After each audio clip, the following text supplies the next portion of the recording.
بسم اللہ الرحمن الرحیم۔ جس وقت قیدیوں کو دمشق میں لایا گیا تھا تو اس وقت ایک عورت یزید کی بیوی ہند کے پاس آئی اور اس سے کہا، اے ہند، ابھی ابھی کچھ قیدی آئے ہیں، انہیں دیکھ کر دل دہل اٹھتا ہے، آؤ چلیں وہیں دل بہلائیں۔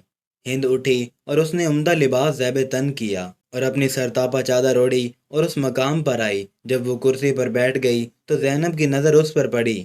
آپ نے غور سے اس کی طرف دیکھا تو اسے پہچان لیا اور اپنی بہن ام کلثوم سے کہا، بہن، کیا آپ نے اس عورت کو پہچان لیا ہے؟ کلثوم نے جواب دیا، نہیں، میں نے اسے نہیں پہچانا۔ زینب نے فرمایا، یہ ہماری کنیز ہند بنت عبداللہ ہے جو ہمارے گھر میں کام کاج کرتی تھی۔ زینب کی بات سن کر ام کلثوم نے اپنا سر نیچے کر لیا اور اسی طرح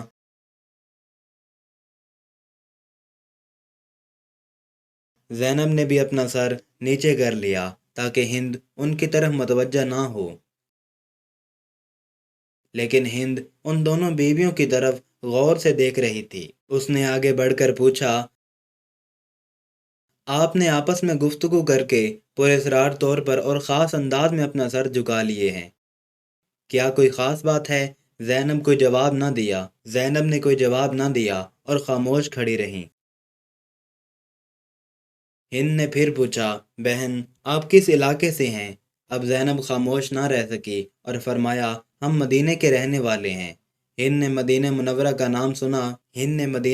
کا نام سنا تو پوچھنے لگی، بہن، کیا آپ مدینے والوں کو جانتی ہیں؟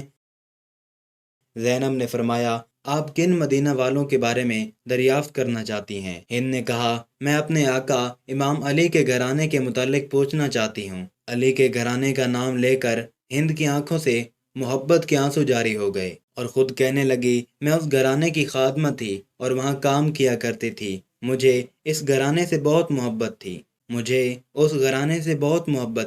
زینب نے پوچھا، تو اس گھرانے کے کن افراد کو جانتی ہو اور کن کے متعلق دریافت کرنا چاہتی ہو؟ ہند نے کہا کہ امام علی کی اولاد کا حال معلوم کرنا چاہتی ہوں۔ میں آقا حسین علیہ السلام اور اولاد حسین علیہ السلام اور علی علیہ السلام کی پاک باز بیٹیوں کا حال معلوم کرنا چاہتی ہوں۔ خاص طور پر میں اپنی آقا زادیوں زینب و کلثوم کی خیریت دریافت کرنا چاہتی ہوں اور اسی طرح فاطمہ زہرا کی دوسری اولاد کے متعلق معلوم کرنا چاہتی ہوں۔ زینب نے ہند کی بات سن کر اشکبار آنکھوں کے ساتھ جواب دیا، تو نے جو کچھ پوچھا ہے میں تفصیل سے تجھے بتاتی ہوں۔ تو نے علی علیہ السلام کے گھر کے متعلق پوچھا ہے تو ہم اس گھر کو خالی چھوڑ کر آئے تھے۔ تو حسین علیہ السلام کے متعلق دریافت کرتی ہے تو یہ دیکھو، تمہارے آقا حسین علیہ السلام کا سر تمہارے شوہر یزید کے سامنے رکھا ہے۔ تو نے اولاد علی علیہ السلام کے متعلق دریافت کیا ہے تو ہم ابو الفضل العباس سمیت سب جوانوں کو کربلا کے ریگزار پر بے غسل و کفن چھوڑ آئے ہیں۔ تو نے اولاد حسین علیہ السلام کے متعلق پوچھا تو ان کے سب جوان مارے گئے ہیں، صرف ایک علی ابن الحسین علیہ السلام باقی ہیں جو تیرے سامنے ہیں اور بیماری کی وجہ سے اٹھ بیٹھ نہیں سکتے۔ اور جو تو نے زینب کے متعلق دریافت کیا ہے تو دل پر ہاتھ رکھ کر سن، میں زینب ہوں اور یہ میری بہن ام کلثوم ہے۔ زینب کا دردناک جواب سن کر ہند کی چیخ نکل گئی اور منہ پیٹ کر کہنے لگی، ہائے میری آقا زادی، یہ کیا ہو گیا؟ ہائے میرے مولا کا حال کیسا ہے؟ ہائے میرے مظلوم آقا حسین علیہ السلام، کاش میں اس سے پہلے اندھی ہو جاتی اور فاطمہ علیہ السلام کی بیٹیوں کو اس حال میں نہ دیکھتی۔ روتے روتے ہند بے قابو ہو گئی اور ایک پتھر اٹھا کر اپنے سر پر اتنے زور سے مارا کہ اس کا سارا بدن خون خون ہو گیا۔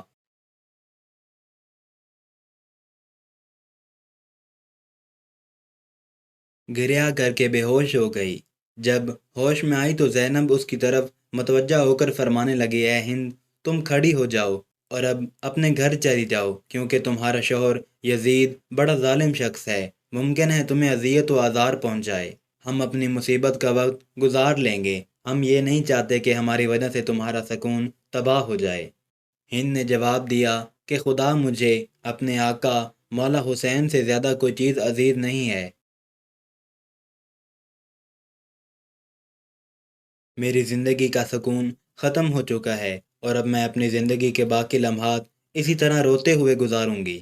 اور اے میری آقا زادیوں، میں آپ سے درخواست کرتی ہوں آپ سب میرے گھر آئیں، ورنہ میں بھی آپ کے ساتھ یہیں بیٹھی رہوں گی اور قطعاً اپنے گھر نہیں جاؤں گی۔ یہ کہہ کر ہند اٹھ کھڑی ہوئی اور اپنی چادر اتار کر منہ پیٹتی ہوئی سربرہنہ یزید کے پاس آ گئی یزید اس وقت 700 کرسی نشین بیرون ملک کے سفیروں کے ساتھ بیٹھا ہوا تھا، اپنی تعریف میں مہو تھا۔ ہند نے یزید سے کہا، اے یزید، کیا تو نے حکم دیا ہے کہ میرے آقا زادے حسین علیہ السلام کا سر نوک نیزہ پر بلند کر کے دروازے پر لٹکایا جائے؟ نواسہ رسول صلی اللہ علیہ وسلم کا سر میرے گھر کے دروازے پر۔ یزید نے اپنی زوجہ کو اس حالت میں دیکھا تو فوراً اٹھ کھڑا ہوا اور بھرے دربار میں اسے سربرہنہ دیکھ کر برداشت نہ کر سکا، اسے چادر پہنائی اور کہنے لگا، ہاں، یہ حکم میں نے دیا ہے۔ اب تو نواسہ رسول پر گریہ و ماتم کرنا چاہتی ہے تو بے شک کر لے، لیکن حقیقت یہ ہے کہ ابن زیاد نے جلد بازی سے کام لیتے ہوئے حسین کو قتل کر ڈالا۔ جب یزید نے یہ چاپلوسی مکر و فریب سے بھرے ہوئے جملے کہہ چکا تو اس وقت اس نے ہند کو چادر اوڑھائی تو ہند نے کہا، اے یزید، خدا تجھے تباہ و برباد کرے، اپنی زوجہ کو بھرے مجمع میں سربرہنہ دیکھ کر تیری غیرت جاگ اٹھی ہے، مگر تو رسول زادیوں کو کھلے عام سربرہنہ کر کے بازاروں اور درباروں میں لایا ہے، اور ان کی چادریں چھین کر انہیں نامحرموں کے سامنے لاتے وقت تیری غیرت کہاں گئی تھی؟ وائے ہوئے یزید!